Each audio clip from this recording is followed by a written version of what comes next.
Good morning, Facebook world. Hope you are well. Welcome to episode 47 of Annihilating Anxiety. Let me just get set for a second. So today's topic again, it's all about those mindset hacks, those tricks, those shortcuts, those different ways of seeing things, those different perceptions that we can take on that are going to over time help us develop that mental muscle to certainly annihilate anxiety within our lives. All right, cool. Lighting's better here. Now, excuse the background. Now, the thing is, ultimately with anxiety, we first need to identify it. We first need to identify what are the things that happen in our life that cause us to have those thoughts of what if? What if, what if, what if, what if, what if? Because it's the what if that actually drives those emotions, those feelings of being out of control. So whenever we feel in control, we don't have any anxiety because we can predict what's going to happen. We're in full control of how things are going to pan out. We can take actions that we believe are in alignment with who we are. But anytime that we're in circumstances where we don't feel we've got a choice, that's when the anxiety rises. And I heard a great quote the other day, I mentioned this on another live. The definition of an emergency is when we perceive that we have zero choice in the situation, okay? And anytime that we feel completely out of control, it feels like an emergency for us or a crisis situation. Now, and many different things can cause that crisis feeling or an emergency situation.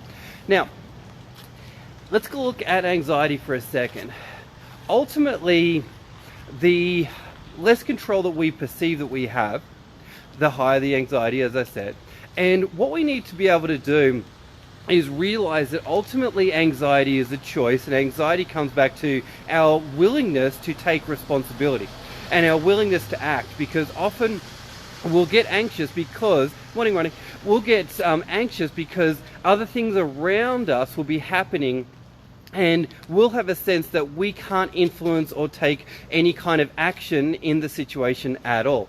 And sometimes we'll get anxious because other people are doing things that we don't want them to do, or other people are not doing the things that we want them to do. So we'll get more and more and more and more worried about that. And often one of the biggest drivers for anxiety is other people's actions or inactions. I'll say it again. One of the biggest drivers for anxiety is people's actions or inactions, and we then can feel helpless or powerless within that situation. And certainly within my life, over my journey of traveling through anxiety, it's often been a result of people's actions or inactions. But what we often forget is that ultimately we can never force somebody else to change. All we can ever do is take different actions within our scope of responsibility ourselves and within our scope of communication. And one of the things that humans often battle with, and I've certainly battled with it, is wanting somebody else to change, but they don't. And then we're going, well, why aren't they changing? But ultimately, all we can ever do is take more responsibility for ourselves and go, okay, well, within this situation, what aspect can I take back control of? And the more we take back control, the more we reduce our anxiety over time.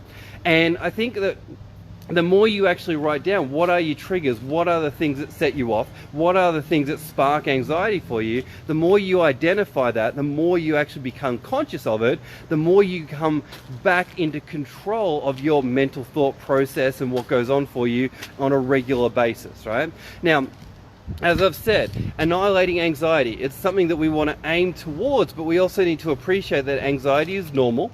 But we need to have a healthy relationship to it. One of the great books that has really sparked my interest and dedication to doing these lives has been the book by Sarah Knight called Calm the Fuck Down. And a lot of the things that I share on these lives are inspired by her and what I've read in that book, right? But ultimately these days, with more and more things that we have to worry about, all the things on social media, climate change, bushfires, all these different things, the levels of anxiety are certainly raising, people's stress levels are higher, and we are in a society that, you're constantly coming across people that are in a heightened state of awareness, heightened state of worry, concern, and unless we start to take responsibility for that, nothing really changes. So the message of this live is ultimately be aware of your triggers, Be aware of where you're expecting other people to take action or non-action, and then go, all right, well, where can I influence the situation? What action can I take whenever that situation arises, or people are doing things or not doing things that I maybe need them to be doing? All right, hope that's been helpful. Hope you got something from it. And by the way, all these episodes are certainly recorded and uploaded to my YouTube channel if you want to check out the previous episodes as well. Thanks for watching, and I'll see you on the next episode of Annihilating Anxiety. Bye for now.